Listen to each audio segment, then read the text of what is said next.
is what I was saying. I'm just going to say a lot of my ideas can be offered as a theoretical helpfulness, not as an expert or psychologist, therapist, or anything, but as a human who listens and thinks and feels enough for at least as much as he can for his purposes and needs and desperate gambits and so on to those who've been hurt in some way.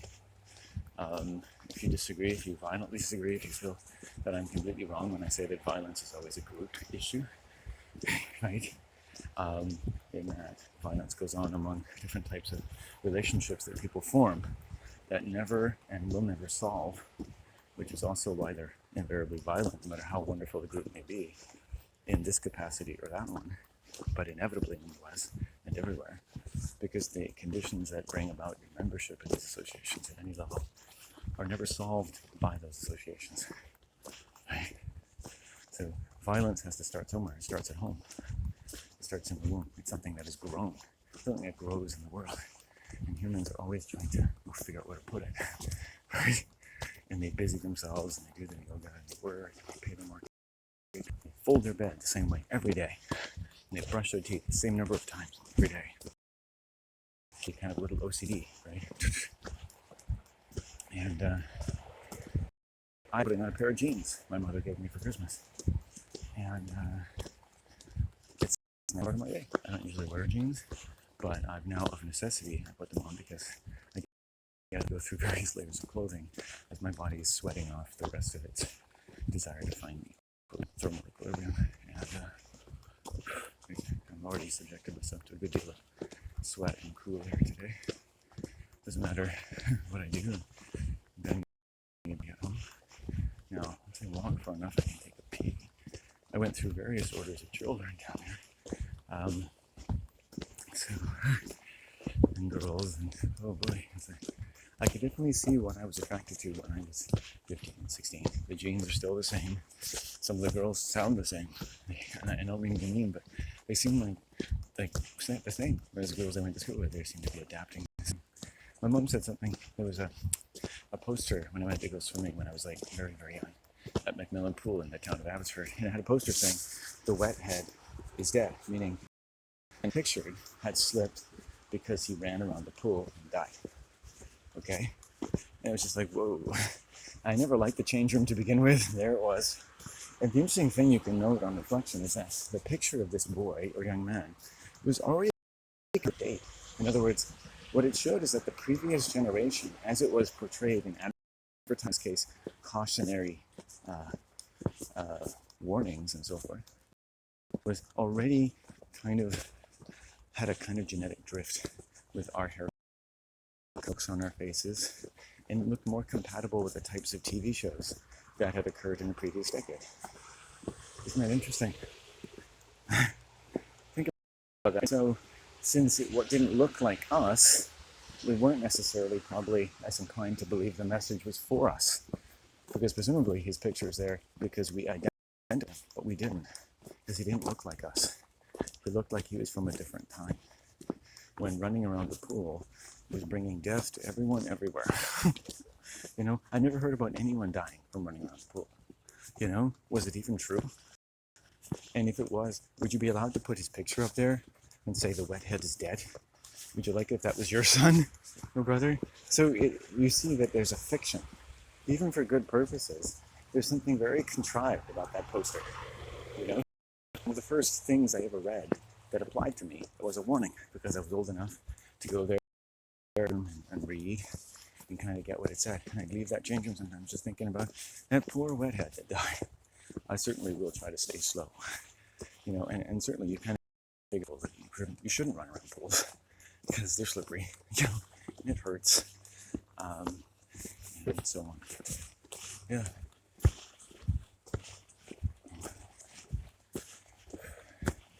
We've had our strengthening beings today. We've had our talk, we've had our catharsis, we've had our fear, we've had our primal fear. Boy, yeah, indeed, yeah. So you see what my brain goes through, and then the school children in a town that I can't relate to. I think in terms of where I went to school, there are different things. There is a cultural or financial drift between me and these children. If they've seen me around, they know that I'm by myself. But in the last 5 years, I'm sure those children have moved on quite a bit, so there's not as many who have seen me time and time again. I don't walk here more than once a month anyway. So, and I've had enough weirdness in one day for a walk and walk, and then I really look forward to coming home. And coming out here always reminds me why I don't come out here. You know, I just do because it's like, I still think like, oh, it's gonna feel good. And I like it out there, and I don't like it as much as I used to. It's not the same, it's not as magical. The people that I have known aren't as special to me. You know, my mom will see Carrie and Allie like, hey, and talk to them, but these people, one and all, I've rarely met them when I'm by myself, and when I do, it doesn't seem. I've been in, you know, Al's house, who lived across from us, and I just feel like there's something missing, you know. And then one day, he told me that he'd been a heroin dealer while he was at a certain era in the logging business, and how the different people he gave heroin to, you know, went into different slouches, became degenerate, or got used to it, got to be professional users, and how he tried it once but didn't feel the need to repeat it. And that's the kind of person who becomes a dealer, right? You know, oh yeah, it's amazing. I don't know why it affects them like that. And, you know, he's got more control than they do. He said, I'd invite people to my house, and I had a tincture, kind of like a liquid beverage, a heroin beverage. And he said, I invited people to take as much as they wanted. Take some with you. You know, he's just doling it out. I'm not sure if he even charged anything. Maybe they gave him some money. Maybe they decided to give him something here and there. I don't know. You know, and you start to think, well, okay, was that common at the time? You know, should you show a little, I don't know, shame about what you were doing? Don't you know the people? It was interesting to hear about his experiences, you know, about using it as someone who didn't end up becoming homeless. And, you know, trust me, I live on a small income. If I was a heroin addict, I don't think I'd ever be able to find a place to live. I'm pretty sure it's going to be difficult as it is. There's a lot of reasons that this particular career to start generating more money in a way that's helpful, or at least relevant, I think, to my relationship with money. And to really develop a healthy sense of, look, this is, how do I do more for it? I'm already doing this. I'm getting a little tired of it. What else can I do? You know, work at home. You know, so I thought, well, freelance writing. You know, I have my blog, so I can write about all kinds of crazy stuff. cosmicKevin.blogspot.com. And the post that would be contemporaneous with this video would be in January of 2022. And I've written a lot of last week, beautiful poetry, but also some very difficult, but I think well written on what I think of the world. And it's worse than most parasites.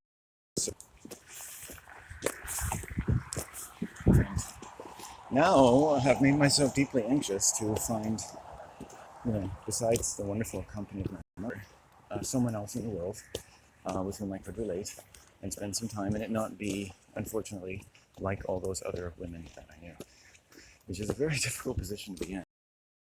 Although you may have heard of people feeling that way. And now I've never really even had a relationship, and I have to worry about ever having one, and certainly one that's not going to be harmful to me. Step one, at this point in my life, after doing a lot of background work, occupying myself thusly and like poetry and whatnot, is think about generating an income. Whatever it takes. I live on disability, so I can basically make $1,000 a month, $800 a month, and that would be wonderful. I mean, my living conditions, if I were to make that or more than that in some way, would be vastly improved. I'm sure if I were to start making $2,500 or even, you know, over $1,000, they would start probably taking away my disability. But so that puts me within range of basically making about, you know, just over $2,000 a month, which would allow me to think about living in a more expensive living conditions, which opens up at least somewhat wider range for me. And,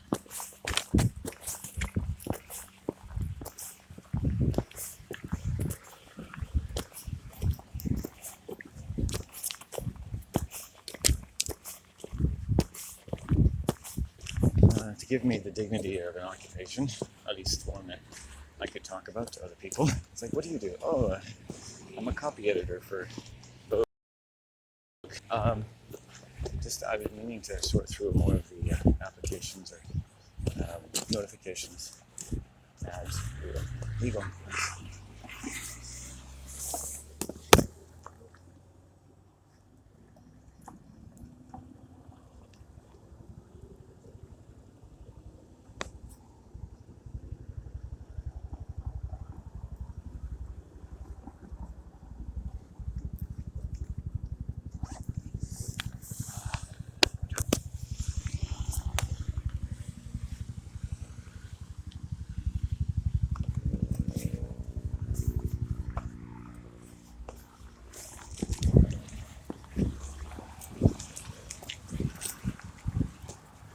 Um, we're looking at a nice clear day, a clean day, a good night, a good sleep. Again, necessary.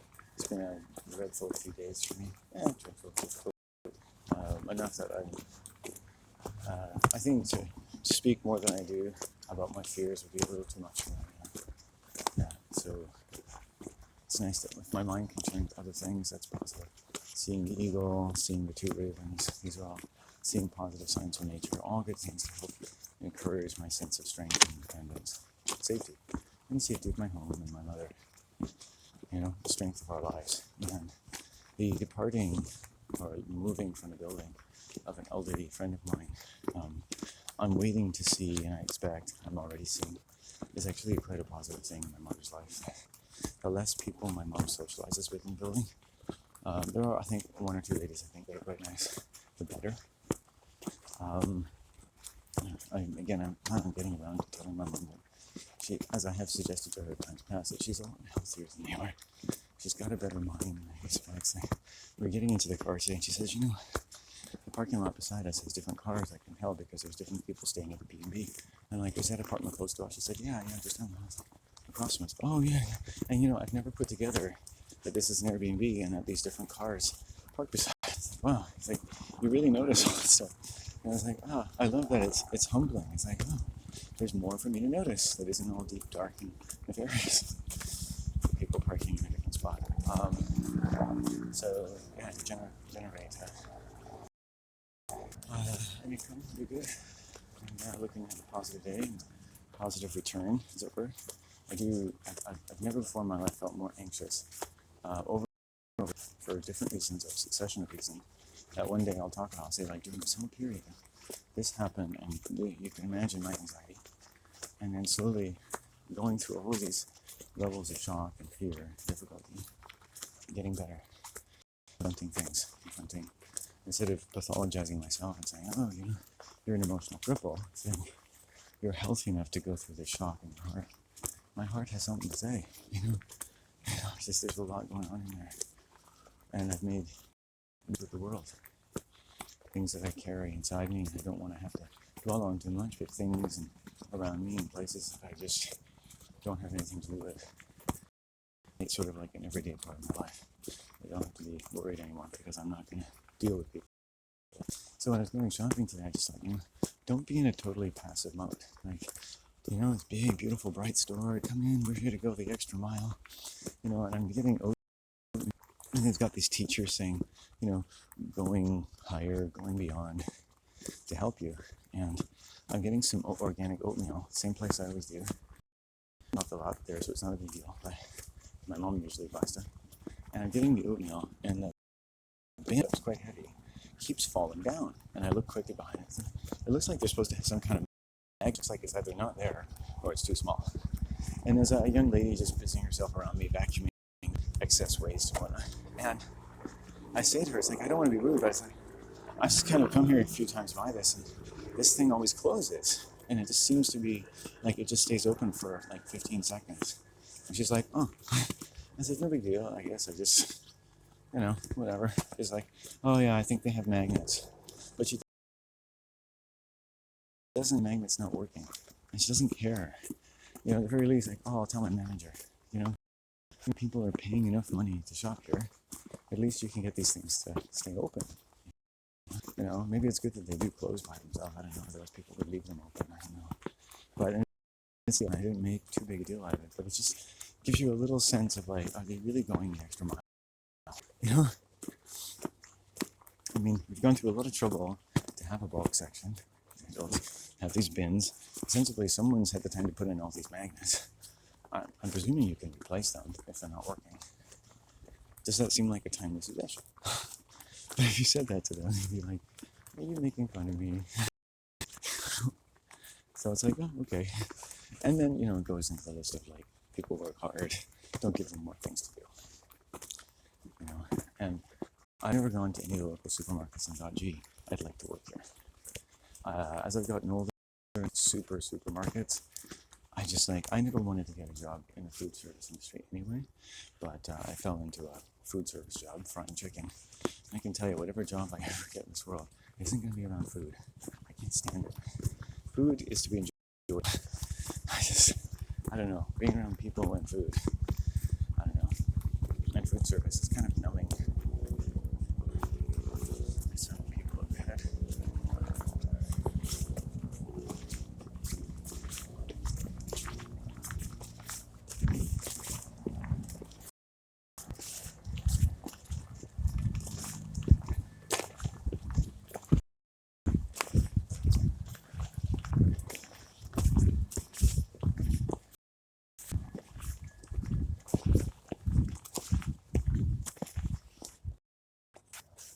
To practice, and no matter how many bits of blue float among us, it just seems to come out.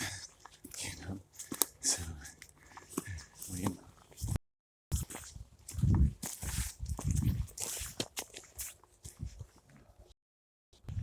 The state zone, you know?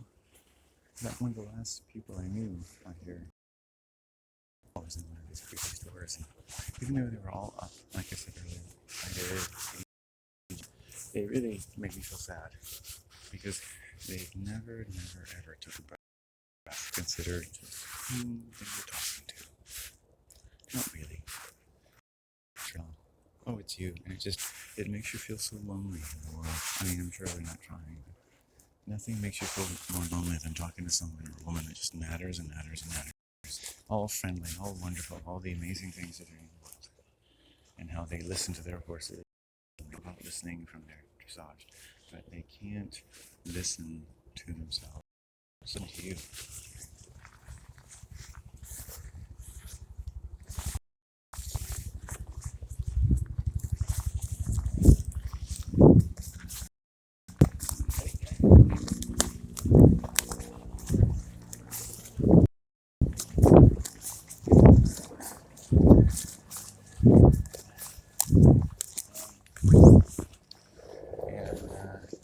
And it's very nice people walking down here. That's a first.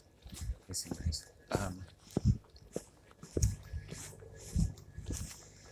And it's just, I think of them and I said to her, I said, you know, this is as much of a psycho as her husband. And Mom's like, yeah. And it's like, huh.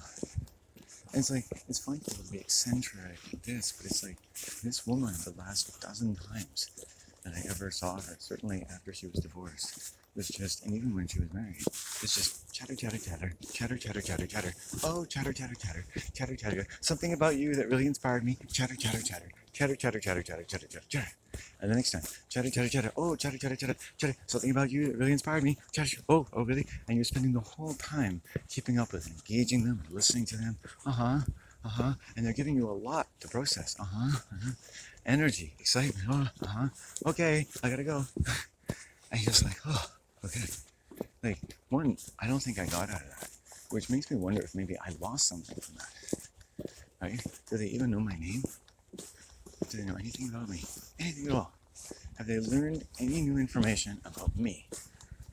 And the second last time, she invited me to go out with her, what seemed like a date, to listen to her talk, and then go to a local spiritual club where she was gonna talk about stuff.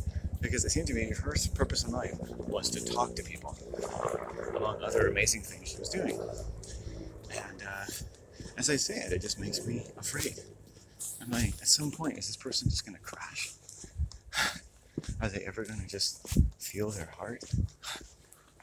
And what is it gonna take? I mean, is life just gonna bleed out of them one day? And they're gonna be alone? Is that gonna happen to me?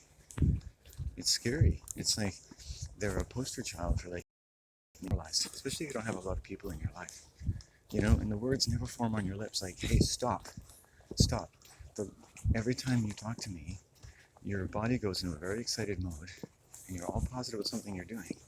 But I get the very strong indication that nothing about this is really good for me and that you're not really interested in me, right? That I have a life of my own, time of my own, and that you're keeping physically paralyzing me in public or not, usually in public, and you're not getting a chance to speak. The only time I can talk to you is when I butt in. Oh, God. There was a wave of something that came through my aura. Yeah. Again, look at what I'm talking about. When you butt in, when I have to butt in and say something or comment about what she's talking about, and encourage her and to let her know that I'm listening. And it's like, how is this different than some kind of sexual harassment? You know? I mean, the person is literally just sucking on me, on top of which I didn't meet her. I didn't respond to her email that she followed up with. And the next time I saw her, she was with a female in this local place. Oh, the helicopter's not nice. And she didn't seem to have a very nice attitude toward me, but still positive. And then the next time, boom, back to talking again. It's like, do I have any control over this? You know, I'm in public, I'm exposed, I'm often walking a lot, I'm going about my day, I'm cold, this, that, and I get to the end of my day, and she doesn't care, she doesn't ask me how are you, do you have a moment to talk about these things? Nothing.